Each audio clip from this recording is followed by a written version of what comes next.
Myself Ankil, lecturer in physics from Craft College. So today's topic is the difference between ballistic galvanometer and a deadbeat galvanometer. So we will see about ballistic. See for what are the following differences. The table is given below. So we will see in that ballistic galvanometer and a deadbeat galvanometer, the differences of that both. So the first difference, just in ballistic galvanometer, see the coil of ballistic galvanometer would be is wounded on a non-metallic frame. Okay, to reduce why it is wounded on a non-metallic flame in order to reduce electromagnetic damping. So before going to this, what is electromagnetic damping and what is critical damping, just we will discuss that. Electromagnetic damping means when a charge is passed through the galvanometer, the coil sets swinging. Okay, it begins swinging whenever the charge is passing in the galvanometer. What happens? The coil is starts swinging. So because the coil moves in the field of permanent magnet, it is moving in the field of permanent magnet, and induced current is set up in the coil. Due to as it is moving in the permanent magnet, the induced current is setting up in it. So what happens? The current rises to a couple on the coil. From Lenz's law, as we know that the direction of couple is such that to oppose the motion of the coil. Okay, it is opposing the motion of the coils. So now the coil soon comes to rest. So as it is opposing the motion of the coil, so the coils will comes to rest and its motion is said to be damped, means it is ending damping. So this is electromagnetic damping, that is the damping which arises due to induced current in the coil during its motion in the permanent magnetic field is called electromagnetic damping. So it's called electromagnetic damping, means it is a damping which is arising due to induced current, means it is only stopping the motion, so during the motion in a permanent magnetic field. So this is about electromagnetic damping. Then what is critical damping? What is critical damping?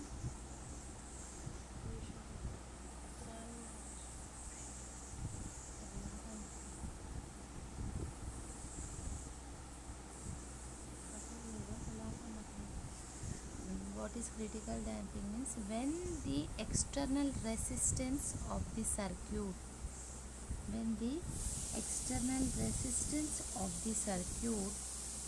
in which the galvanometer is placed is smaller,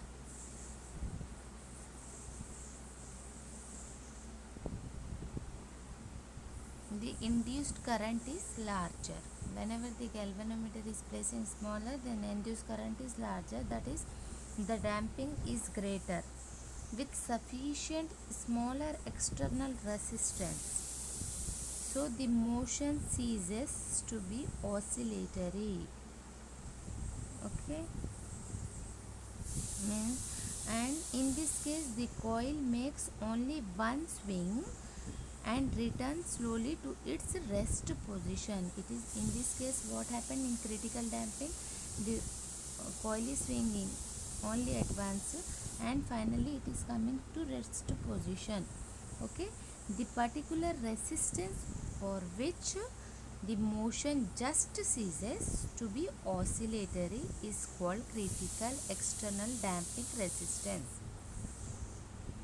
What is critical external damping resistance? Means it is the resistance this is the but for which the motion just ceases to be oscillatory.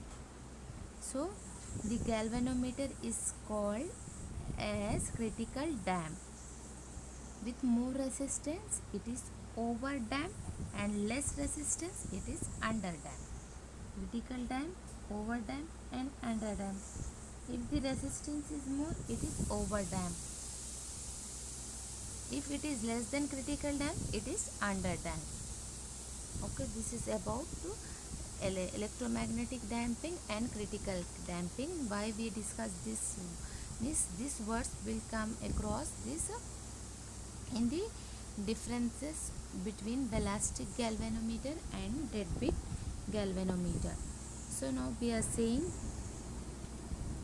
what is the ballistic galvanometer and what the differences, what is the major differences between the ballistic and deadbeat galvanometer. So in ballistic galvanometer, the coil of a ballistic galvanometer is wounded on a non-metallic frame. Okay, it is wounded on a non-metallic frame just to what? To reduce electromagnetic damping. Now only we discuss what is electromagnetic damping.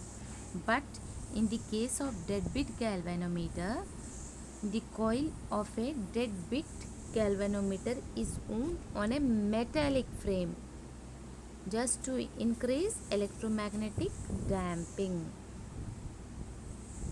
Okay.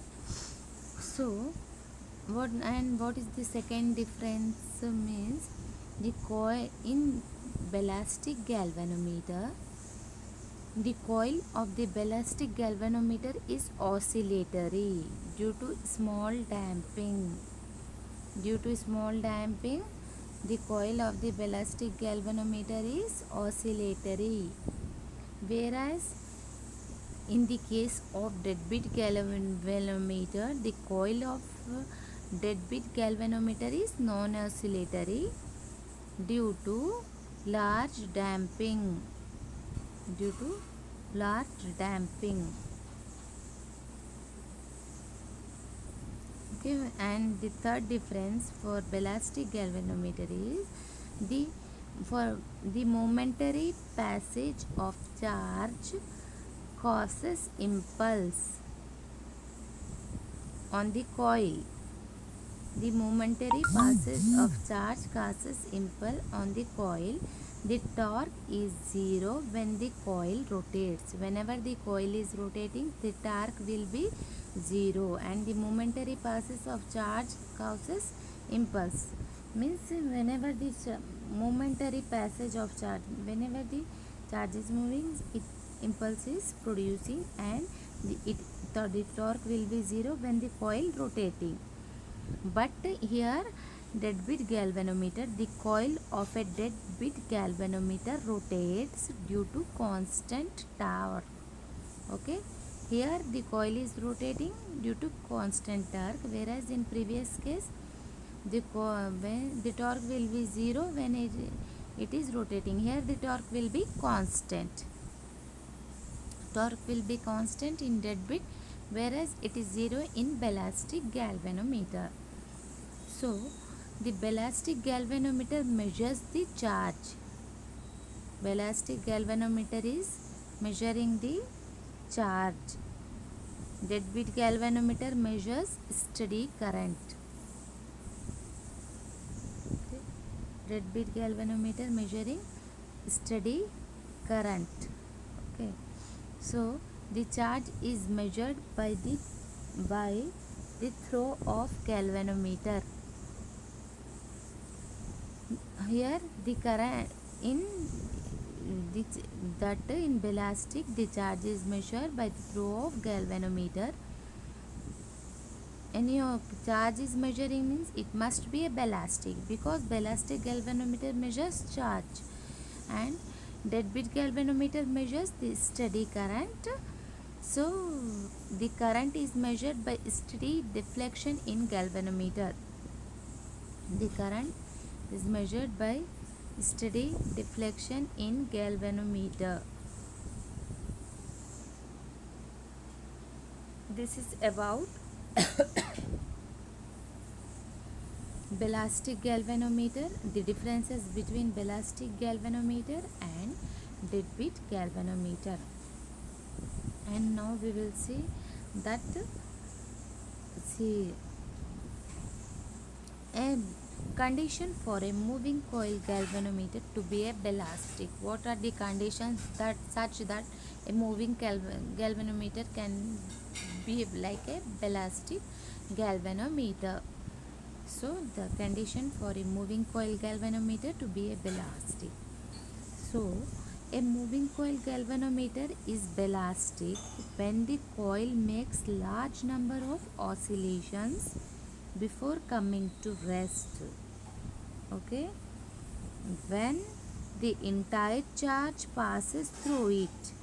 So what is the main condition for a moving coil galvanometer to be a ballistic means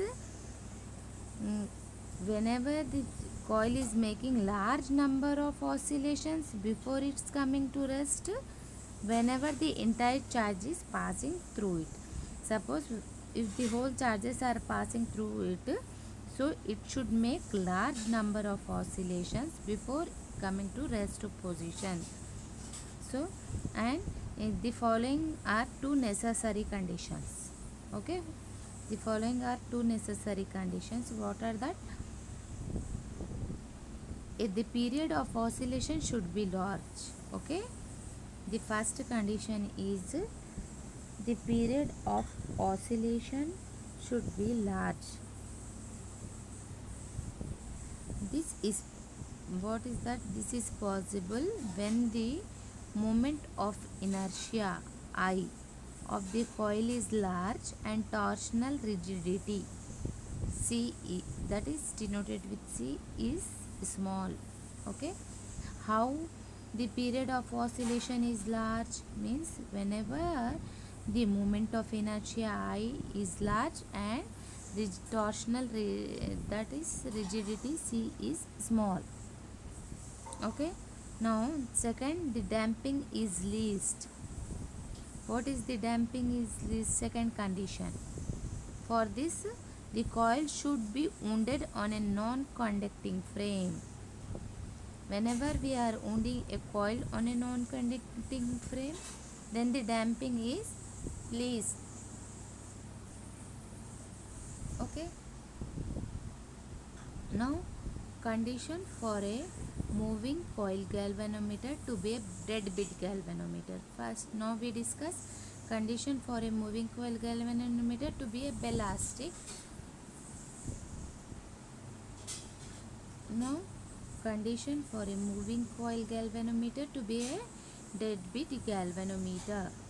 So, a moving coil galvanometer is said to be a deadbeat galvanometer when its coil returns to its rest position quickly without making any oscillations. In previous case, it should make large oscillations before coming to rest, but in this case, the oil should comes to rest position. It should not make any oscillations.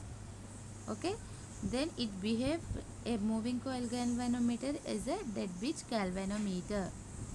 So here also the following conditions. What are that? It should be the period of oscillation of the coil should be small, whereas in previous case it should be large. But in this case, the period of oscillation of the coil should be small. So this is possible when the moment of inertia of the coil is small and torsional rigidity is large. Same opposite to previous case. So the moment of inertia should be small and torsional rigidity is large. Okay. The damping is, and second condition is the damping is large. Okay. So for this, the coil should be wound on a conducting frame. In order to get large damping, the coil should be wounded on a conducting frame. So these two are quite opposite to each other. So this is about condition for a moving coil galvanometer to be a ballastic, as well as condition for a moving coil galvanometer to a deadbeat. In this period of in ballastic, the period of oscillation should be large and damping is least, whereas here the period of oscillation should be least and damping should be more. This is about the about what we discussed, differences between ballastic galvanometer and deadbeat galvanometer, and condition for a moving coil galvanometer to be a ballastic and deadbeat.